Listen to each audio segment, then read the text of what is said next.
আসসালামু আলাইকুম। প্রত্যেককে স্বাগতম জানিয়ে প্রোনাউন্সিয়েশনের নতুন আরেকটি ভিডিও শুরু করছি।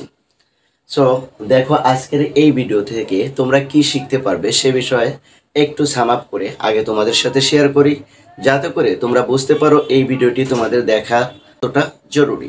সো দেখো, ই কোথায় থাকলে, শব্দের ভিতরে ই কোথায় থাকলে উচ্চারিত হবে আর কোথায় থাকলে উচ্চারিত হবে না, সে বিষয়টি নিয়ে আলোচনা করব আজকের এই ভিডিওটিতে।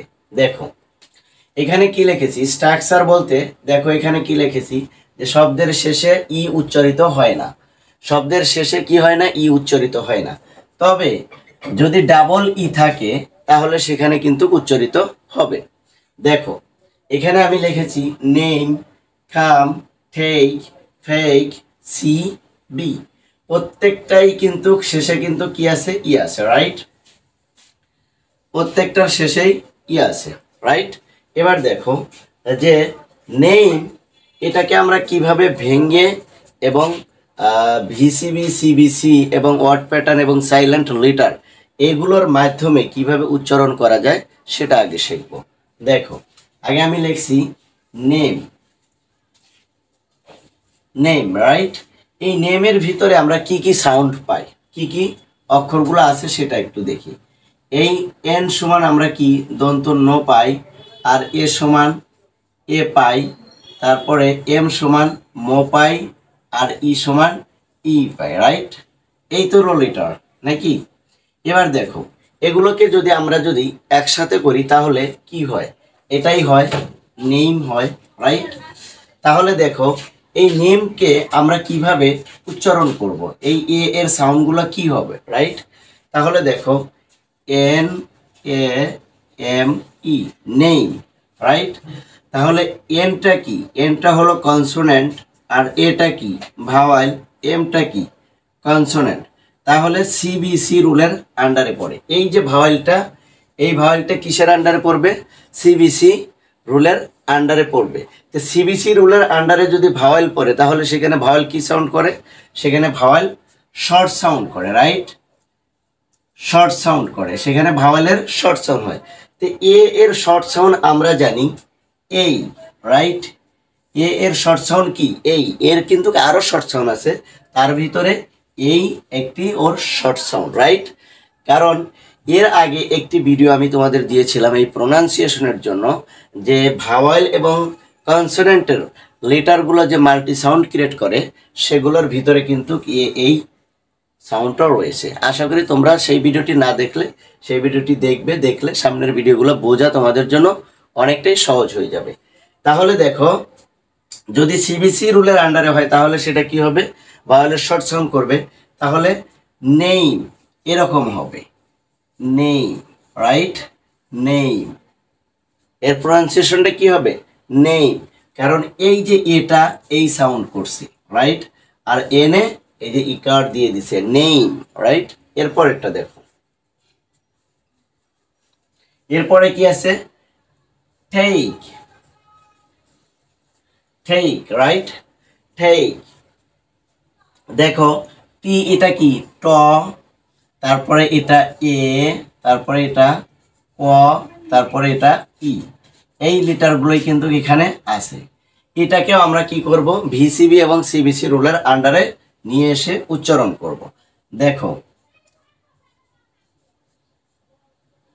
ঠিক এখানে দেখো টিটা কি?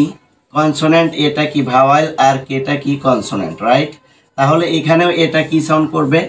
এই সাউন্ড করবে, অর্থাৎ ঠিক, ঠিক, রাইট? এই সাউন্ডটা করবে। টিকে আমরা কিন্তু এখন টি বলবো না, টিকে আমরা কি বলবো? ঠি বলবো, ঠি। এই ঠিটা, রাইট? বাংলায় যে ঠ আছে সেটা উচ্চারণ করবো, ঠিক। এখানেও দেখো ইটা কিন্তু সাইলেন্ট রয়েছে, সাইলেন্ট আছে না? এখানেও ইটা কিন্তু সাইলেন্ট আছে, বুঝতে পেরেছ? এখানেও ইটা সাইলেন্ট আছে এবং নেম এখানেও ইটা কিন্তু সাইলেন্ট আছে। অর্থাৎ শব্দের শেষে যদি ই থাকে তাহলে সেখানে ইটা কি থাকবে?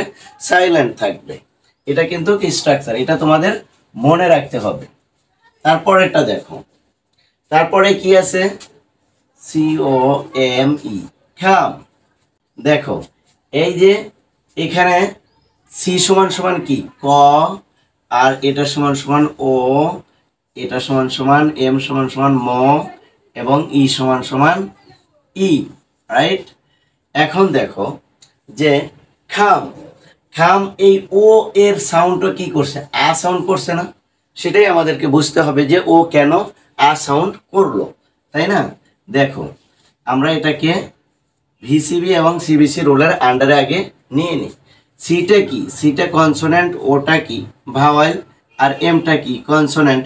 তাহলে সিবিসি রুলের আন্ডারে আছে, তো সিবিসি রুলের আন্ডারে যদি থাকে তাহলে ও এর শর্ট সাউন্ড কি করবে, আ করবে, রাইট। এই যে আ, যার কারণে খাম, খাম, রাইট। এই যে ইটা কিন্তু উচ্চারিত হয়নি, অর্থাৎ শব্দের শেষে যদি ই থাকে তাহলে সেটা কি হবে না, উচ্চারিত হবে না, রাইট। এরপরেরটা দেখো, তারপরে কি আছে, ফেক, রাইট। এটা কি ফেক। এখানে দেখো এফ সমান সমান ফ, আর এটা এ সমান সমান এ, আর কে সমান সমান ক, আর ই সমান সমান ই, রাইট। এটাকে যদি আমরা একসাথে উচ্চারণ করি তাহলে কি হবে বাংলায়, ফেক, রাইট, ফেক। এবার দেখো এই যে এ এখানে এই সাউন্ড করলো, এটা আমরা কিসের মাধ্যমে জানবো, সিবিসি এবং ভিসিবি রুলের আন্ডারে।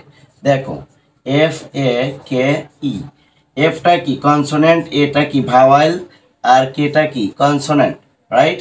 তাহলে এটা কি হবে, সিবিসি রুলের আন্ডারে হবে, আর সিবিসি রুলের আন্ডারে হলে এ এর শর্ট সাউন্ড কি করবে, এই করবে, রাইট। এর শর্ট সাউন্ডটা কি হবে, এই হবে। তাহলে ফেক, ফেক, রাইট, ফেক। কিন্তু এখানেও কিন্তু ইটা কিন্তু উচ্চারিত হলো না, অর্থাৎ শব্দের শেষে ই উচ্চারিত হবে না। এবার দেখো কোথায় ই উচ্চারিত হবে, কি কি শব্দে ই উচ্চারিত হবে সেটা একটু দেখো।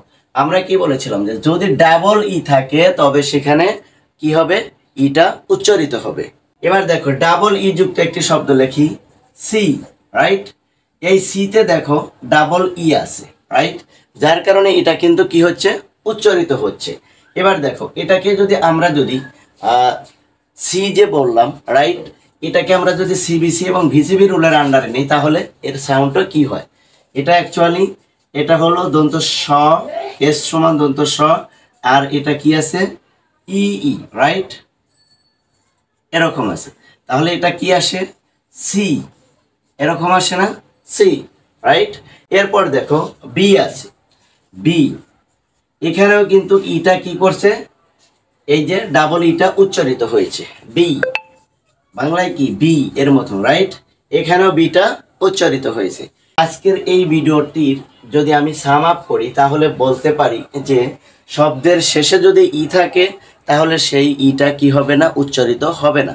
তবে শব্দের শেষে যদি ডাবল ই থাকে তাহলে সেই ইটা উচ্চারিত হবে, যেমন সি এবং বি, এরকম যত শব্দ পাবে যদি শব্দের শেষে ডাবল ই থাকে তাহলে সেক্ষেত্রে ইটা উচ্চারিত হবে, আর শব্দের শেষে যদি সিঙ্গেল ই থাকে তাহলে সেই ইটা উচ্চারিত হবে না।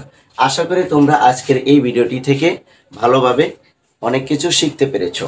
সো এরকম ভিডিও যদি তোমাদের কাছে মনে হয় যে এই ভিডিওগুলো থেকে তোমরা অনেক কিছু শিখতে পারছো বা তোমাদের উপকারে আসছে, তাহলে অবশ্যই তোমরা এই ভিডিওগুলো তোমাদের ফ্রেন্ড সার্কেলের ভিতরে শেয়ার করে দিবে এবং অন্যদেরকে দেখার সুযোগ করে দিবে। আর যদি তোমাদের কাছে সত্যি এই ভিডিওগুলো ভালো লাগে তাহলে চ্যানেলটি সাবস্ক্রাইব করতে পারো, অথবা পেজ থেকে যদি দেখে থাকো লাইক শেয়ার ফলো করতে পারো।